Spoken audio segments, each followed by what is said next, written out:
आइए गौतम साहब आइए।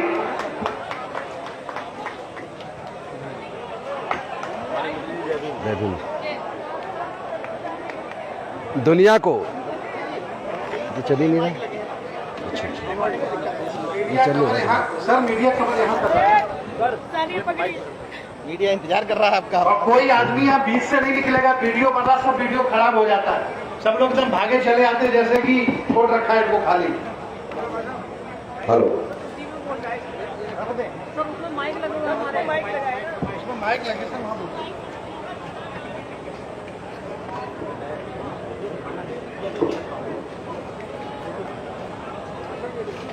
दुनिया को समता, स्वतंत्रता, बंधुता, न्याय, प्रज्ञाशील, करुणा और मैत्री का मार्ग दिखाने वाले तथागत भगवान बुद्ध और हमारे हजारों साल की गुलामी को तोड़ने वाले डॉक्टर बाबा साहेब अम्बेडकर सहित समाज के सभी महापुरुषों के चरणों में कोटि कोटि नमन करते हुए मंचासीन सभी अतिथिगण और सभी क्रांतिकारी अम्बेडकरवादी साथियों, सभी को क्रांतिकारी जय भीम, विनम्र नमो बुधाय। आज हम लोग संविधान जागरूकता सप्ताह, संविधान जागरूकता महासम्मेलन मना रहे हैं। तो संविधान का वितरण भी किया। ये संविधान है क्या? इस इतने मोटे संविधान को आम आदमी नहीं पढ़ेगा और उसकी भाषा उसको समझ में नहीं आएगी, लेकिन जिसने संविधान की इस प्रस्तावना को पढ़ लिया वो समझ लो वो संविधान को जान गया। लग रहा है लोगों का सुनने का मूड कम है, लोग उठ के खाने की तरफ जा रहे हैं, लेकिन फिर भी जो लोग सुन रहे हैं उनको निराश नहीं करूंगा, मैं अपनी बात को रखूंगा जरूर। आजकल आप देख रहे होंगे पिछले 2-3 सालों में कई प्रकार के नए नए कथावाचक आ गए। एक तरफ हम लोग संविधान जागरूकता महोत्सव मना रहे हैं, लेकिन खुलेआम बड़े बड़े पंडालों में वो कथावाचक कथा करते हुए कहते हैं संविधान को बदलो, हमको हिंदू राष्ट्र बनाना है। मैं पूछना चाहता हूं भारत के प्रधानमंत्री जी से, मैं पूछना चाहता हूं भारत के गृह मंत्री जी से, मैं पूछना चाहता हूं देश के सभी राज्यों के मुख्यमंत्रियों से, जो कथावाचक खुलेआम संविधान को बदलकर हिंदू राष्ट्र बनाने की बात कर रहे हैं, क्या ये संविधान का विरोध नहीं है? क्या ये देश का विरोध नहीं है? भारत विविधताओं का देश है। भारत के अंदर अनेकों धर्म, अनेकों संस्कृतियां, अनेकों भाषा और हजारों जाति के लोग रहते हैं। जब हम भारत के संविधान को, प्रस्तावना को पढ़ते हैं और ऐसे कथावाचकों की कथा को सुनते हैं तो समझ आता है कि वो कथावाचक सीधे सीधे भारत के संविधान पर हमला कर रहे हैं, वो सीधे सीधे भारत की अस्मिता पर हमला कर रहे हैं। और उनकी कथा जहां होती है उसकी सुरक्षा पुलिस करती है। मैं पूछना चाहता हूं देशद्रोहियों की सुरक्षा पुलिस क्यों करती है? जो लोग देश को तोड़ने की साजिश कर रहे हैं, जो एक धर्म विशेष का राष्ट्र बनाने की बात कर रहे हैं, मैं उनको कहना चाहता हूं देश के न्यायालयों के जजेस, देश के राष्ट्रपति, प्रधानमंत्री, तमाम मंत्री जब वो अपने पद की शपथ लेते हैं तो उस शपथ में यह भी होता है कि मैं भारत की संविधान की गरिमा को बरकरार रखूंगा, मैं बिना किसी भय के, बिना किसी पक्षपात के सभी जाति, सभी धर्म, सभी वर्गों के लोगों को समान रूप से न्याय प्रदान करूंगा, किसी के साथ कोई पक्षपात नहीं करूंगा। तो जो आज हमने संविधान की प्रस्तावना पढ़ी, इसको केवल पढ़ना नहीं है, इसको समझना भी है। यह प्रस्तावना कहती है हम भारत के लोग, हम भारत के लोग का मतलब भारत में रहने वाले सभी जाति, सभी धर्म के, सभी संस्कृतियों के, सभी भाषाओं को बोलने वाले लोग। हम भारत को कैसा बनाना चाहते हैं? हम भारत को सामाजिक, आर्थिक और राजनीतिक न्याय, विचार अभिव्यक्ति, विश्वास, धर्म और उपासना की स्वतंत्रता, प्रतिष्ठा और अवसर की समता प्राप्त करने के लिए मैं यही रोकता हूं। मतलब सबको प्रतिष्ठा, सबकी बरकरार रहे, सबको समान अवसर मिले। लेकिन क्या यह हो पा रहा है? खुलेआम सरकारी संरक्षण में, खुलेआम सरकारी संरक्षण में कथावाचक संविधान बदलने की बात कर रहे हैं, तो वो जेल में क्यों नहीं है?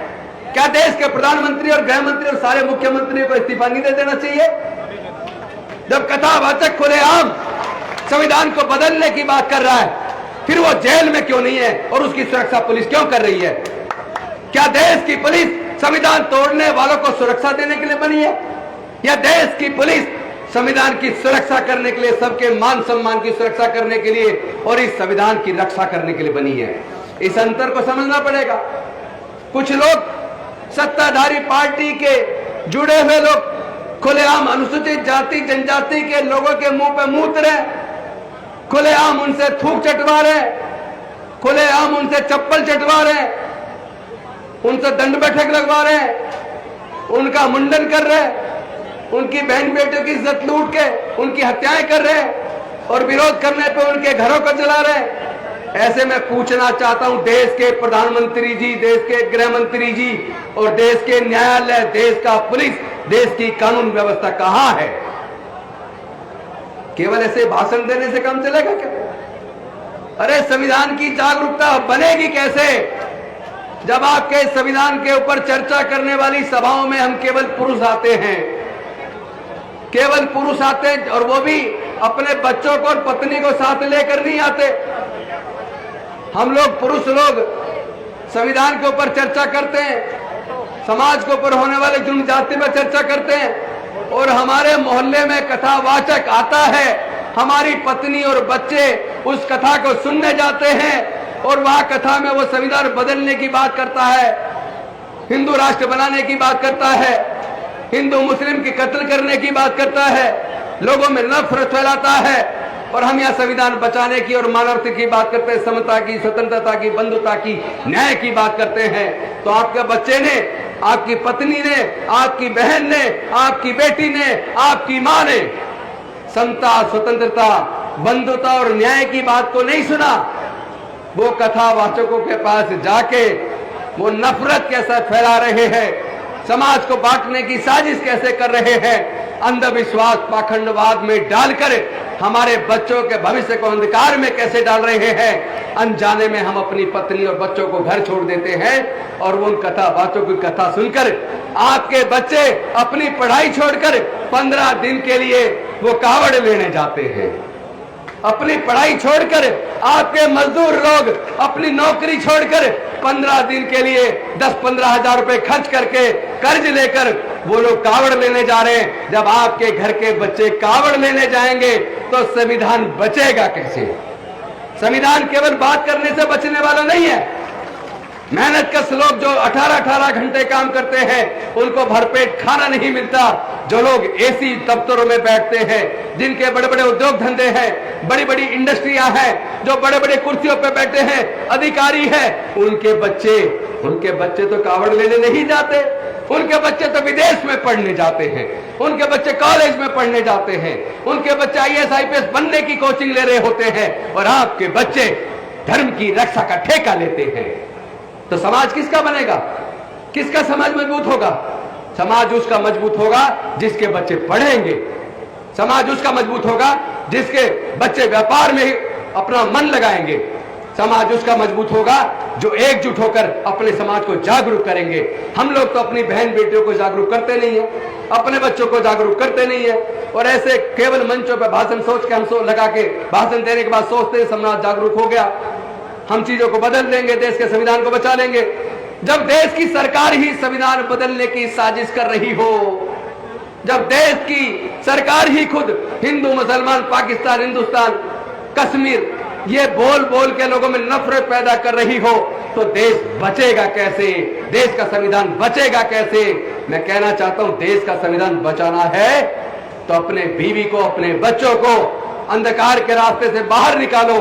उन्हें कथावाचकों के पास कथा सुनने मत जाने दो, उनको आप कावड़ लेने के लिए मत जाने दो। अपने बच्चों को स्कूल में भेजो, अपने बच्चों को कॉलेज में भेजो, अपने बच्चे के व्यापार के बारे में उसको समझाओ, अपने बच्चों को नौकरी की तैयारी करवाओ, अपने बच्चों को अंधकार, अंधविश्वास, पाखंडवाद से दूर निकालकर जो बाबा साहब ने दिया था वैज्ञानिक दृष्टिकोण, अपने बच्चों को सही और झूठ का एहसास करा दो, अपने बच्चों को अच्छे और बुरे का मार्गदर्शन करा दो। आपके बच्चों को जब अच्छे और बुरे में अंतर करना आ जाएगा तो वो संविधान बचा लेगा, वो संविधान के रास्ते पे चलेगा। संविधान बचेगा तो देश बचेगा, संविधान बचेगा तो देश का प्रजातंत्र बचेगा, संविधान बचेगा तो देश के SC, ST, OBC और माइनॉरिटी की इज्जत आबरू बचेगी। ये लोग जो मुंह पे मूत रहे, जो थूक चटवा रहे, जो चप्पल चटवा रहे हैं और उसकी वीडियो बनाकर वो वीडियो क्यों डालते हैं, कभी सोचा आप लोगों ने? अरे वो ये वीडियो जानबूझकर बनाकर चलाते हैं ताकि आपके अंदर डर पैदा हो जाए। लेकिन मैं ऐसे लोगों को और उनके संरक्षण करने वाले नेताओं को, उन सरकारों को चेता देना चाहता हूं, आप जितनी मर्जी वीडियो बना के चला लेना, जितनी मर्जी उत्पीड़न कर लेना, लेकिन हम ना डरने वाले हैं, ना झुकने वाले हैं, ना बिकने वाले हैं। हम मिटा देंगे ऐसे लोगों को जो संविधान को मिटाने का ख्वाब देखते हैं। हम लोग डॉक्टर बाबा साहब अम्बेडकर को मानने वाले लोग हैं, हम संत गुरु रविदास को मानने वाले लोग हैं, हम समता पसंद, न्याय पसंद लोग हैं, हम मानवता को मानने वाले लोग हैं। आप हमें डराने की अब सोचना मत, वरना नींद में भी आपको डरावने सपने आएंगे, नींद में भी आपको हमारे भाषण सुनने को मिलेंगे और हम लोग अपने समाज को इतना मजबूत कर देंगे, अपने समाज को इतना ताकतवर बना देंगे, क्योंकि हम जानते हैं हम 88% हैं, 88% लोग राज करेंगे। क्योंकि जैसा अभी राजकुमार सैनी जी कह रहे थे, डॉक्टर बाबा साहब अम्बेडकर ने कहा था, पहली पीढ़ी हमारी मारी जाएगी न्याय के लिए लड़ते हुए, दूसरी पीढ़ी न्याय के लिए लड़ते हुए जेल जाएगी और तीसरी पीढ़ी न्याय के लिए लड़ते हुए हुक्मरान बनेगी। मारे जाने वाली पीढ़ी का दौर खत्म हो गया, जेल जाने वाली पीढ़ी का दौर चल रहा है। आने वाले 2-3 साल बाद आप हुक्मरान बनेंगे। अब आप राज करने की स्थिति में आने वाले हैं, अपने ऊपर भरोसा तो करो। अरे अपने ऊपर, अपने वोट के ऊपर भरोसा करो, क्योंकि तुम्हें वोट की कीमत का एहसास नहीं है।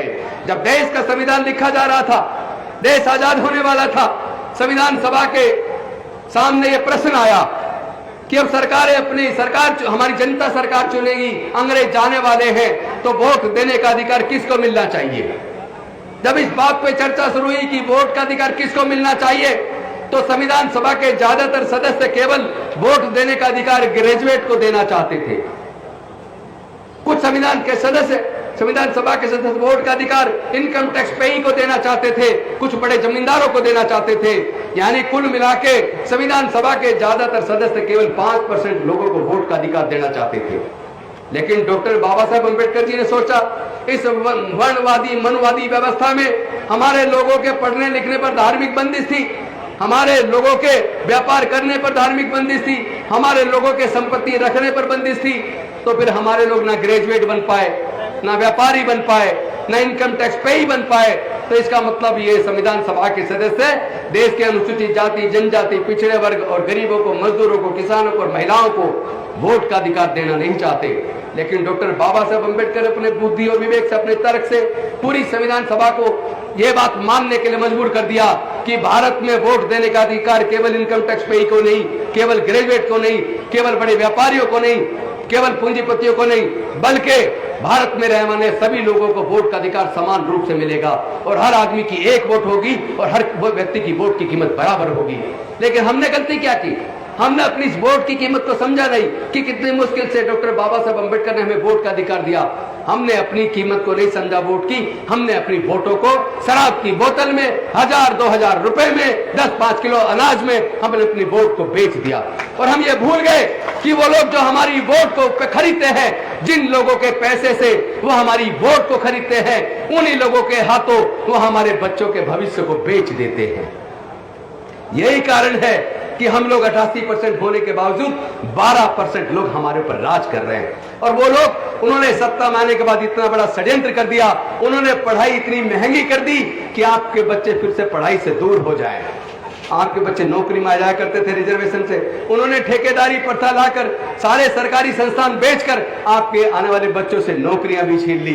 और पैसा व्यापार करने के लिए आपके पास है नहीं, इसलिए हमें बहुत सूझबूझ से, अकल से, बुद्धि से, विवेक से डॉक्टर बाबा साहब अम्बेडकर के मार्ग